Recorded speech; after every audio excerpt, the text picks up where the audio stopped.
Swati and I'm here to share my experience of mini TV series, The Stranger. It's a British series and it has 8 episodes. Each episode is of almost 45 minutes and ये जो सारी series है एक novel पे based है with the same name, The Stranger. और ये जो प्लॉट है स्टोरी, ये प्राइस फैमिली है, उसकी चारों तरफ घूमती है स्टोरी. इसमें एडम प्राइस होते हैं, उनकी वाइफ होती है और उनके 2 बच्चे होते हैं और सबके साथ कुछ ना कुछ हो रहा होता है. और ये सारी स्टोरीज़ जो उनके नेबर भी है उनके साथ भी कुछ हो रहा होता है और वो सारी स्टोरीज़ मर्ज होती हैं आके एक जगह पे. साथ ही साथ एक पुलिस ऑफिसर दिखाई गई है लेडी, उनकी एक बेस्ट फ्रेंड दिखाई गई है हेडी, और उनके साथ भी कुछ चीज़ें हो रही होती हैं, वो सारी आपस में आकर इंटरलिंक्ड होती हैं. So it's a story of Adam family, his neighbour और जो पुलिस ऑफिसर होती है लेडी उनकी. ये सारी कहानी आके मर्ज होती हैं एक जगह पे एंड में और बहुत सारे जो है शॉकिंग चीज़ें रिवील होती हैं. तो अगर एडम की बात करें तो एडम को एक स्ट्रेंजर आके बताती है कि जो है आपकी वाइफ ने आपके साथ फेक प्रेगनेंसी का जो है किया था. प्रैंक नहीं कहेंगे, फेक प्रेगनेंसी को प्लान करके झूठ बोला था.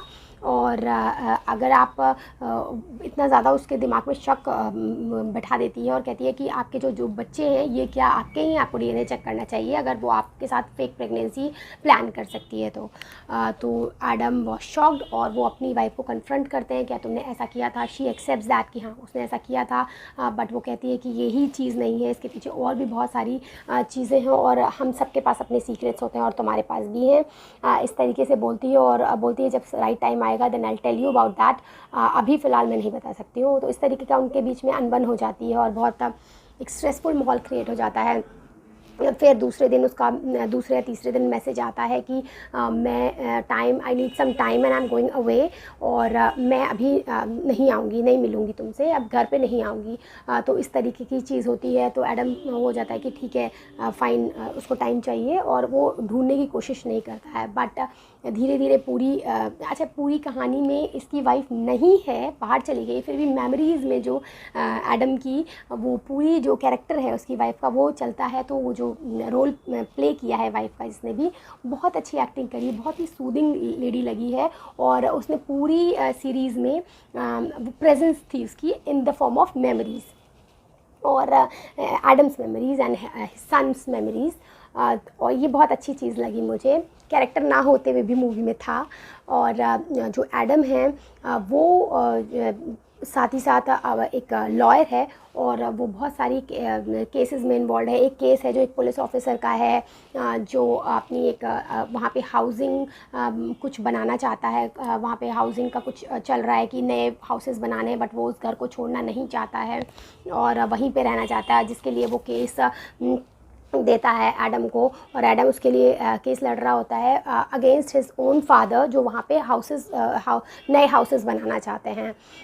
तो और ये सब चल रहा होता है. जब एडम के साथ ऐसा होता है तो और उसकी वाइफ बहुत दिन तक नहीं आती है, तो अब वो ये जो पुलिस ऑफिसर जिसका वो केस लड़ रहा था, इसी को इन्वेस्टिगेशन करने के लिए देता है, मतलब प्राइवेट इन्वेस्टिगेशन टाइप का, कि क्योंकि ये एक्स पुलिस ऑफिसर होता है कि तुम मेरी वाइफ के बारे में पता लगाओ, या इस जो लड़की जो मेरे पास आई थी बात करने के लिए इसके बारे में पता लगाओ. और साथ में जो उसका लड़का होता है बड़ा, उसके साथ भी एक चल रहा होता है, उसका ग्रुप होता है फ्रेंड्स का. और वो लोग रात में एट द सेम टाइम कि जब एडम ने अपनी वाइफ को कन्फ्रंट किया था, उसी के एक दिन पहले ये सारे फ्रेंड्स जो हैं वो रात में पार्टी करने के लिए गए होते हैं. वहाँ पर जो थोड़ी बहुत ड्रग्स चल रही होती हैं, तो वहाँ पर ऐसा केस हो जाता है कि एक जो इनके ग्रुप में एक लड़का है, हल्का सा दिखाया गया है, फैट हल्का सा, तो वो जो है बॉय, उसके साथ पता नहीं आउट ऑफ कंट्रोल सिचुएशन हो जाती है और उसको दिखाते हैं कि वो लामा का हेड लेके आया है इनके घर के बाहर, और उसकी बॉडी जो लामा की है वो in the middle of the city मिलती है पुलिस वालों को. जो लेडी पुलिस ऑफिसर है उसका एक असिस्टेंट दिखाया गया है वो.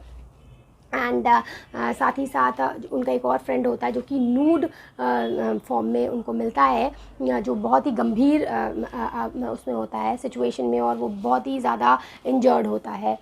तो ये कुछ ऐसी चीज़ें उनके फ्रेंड्स ग्रुप में ऐसा हो रहा होता है.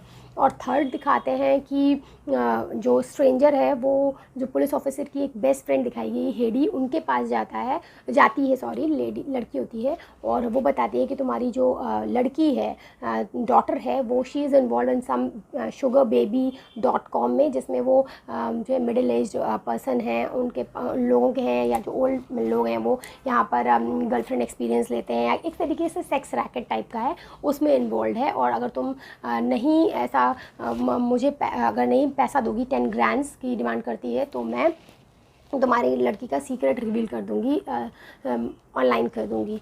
तो इस तरीके से उसको दिखाते हैं। और बहुत सारी इवेंट्स होते हैं जिसमें सारी स्टोरीज़ धीरे धीरे आके मर्ज हो जाती हैं। और सब एक नेबर दिखाया गया एडम फैमिली का, वो बहुत ज़्यादा ओवर हेल्पिंग होता है एडम लोग को। जब उनकी वाइफ नहीं मिलती है तो उनके साथ जगह जगह जाता है सर्च करने के लिए और पूरा इन्वॉल्व रहता है।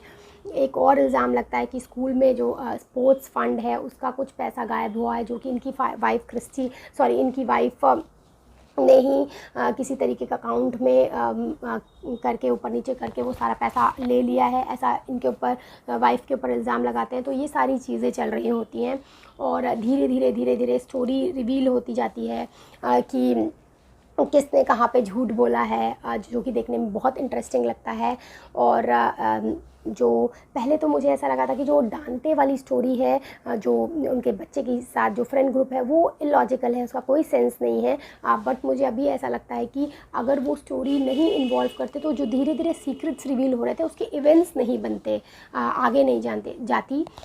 तो अगर आपको एक सस्पेंस थ्रिलर मूवी देखनी है, और मैं यहाँ पर और ज़्यादा नहीं बताऊँगी क्योंकि स्पॉइलर फ्री रखूँगी मैं इसको, क्योंकि अगर इस तरीके से पूरा बता दिया तो सीरीज़ देखने का मज़ा ही चला जाएगा।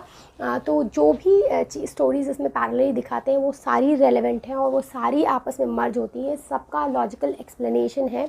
और जो इन द एंड स्ट्रेंजर के बारे में जो लड़की सबको आके बता रही होती है उसके बारे में पता चलता है, वो भी बहुत शॉकिंग लगता है, जेन्युइन भी लगता है, बिल्कुल इलॉजिकल नहीं लगता है। और जो कि एक अच्छे से बनाई गई एक मिनी सीरीज़ है, जो दिखाया गया है उसमें हर एक एपिसोड में वो बहुत ही एप्ट लगता है। कैरेक्टर्स की एक्टिंग बहुत अच्छी है, इवन जो एक छोटा सा भी किरदार किसी ने प्ले किया है वो भी बहुत अच्छे से एप्ट है। तो ये आप मिनी सीरीज़ बिल्कुल देख सकते हैं, इन वन गो देख सकते हैं, नेटफ्लिक्स पे अवेलेबल है। और मैंने जो जितना इसके बारे में पढ़ा तो मुझे पता चला जो इसकी नॉवल है वो इससे ज़्यादा अच्छी है, तो मैं इसकी नॉवल भी एक बार मंगाऊंगी क्योंकि मुझे ये टीवी सीरीज़ देखने में काफ़ी अच्छी लगी। तो आप इसको बहुत अच्छे से देख सकते हैं। आप इसको जो है अगर एक गो में देखने की कोशिश करेंगे, आप अगर एक एपिसोड स्टार्ट करेंगे तो आप बंद नहीं करेंगे बाकी सारे episodes. So you can go for this, it's a good TV series. That's it, bye bye.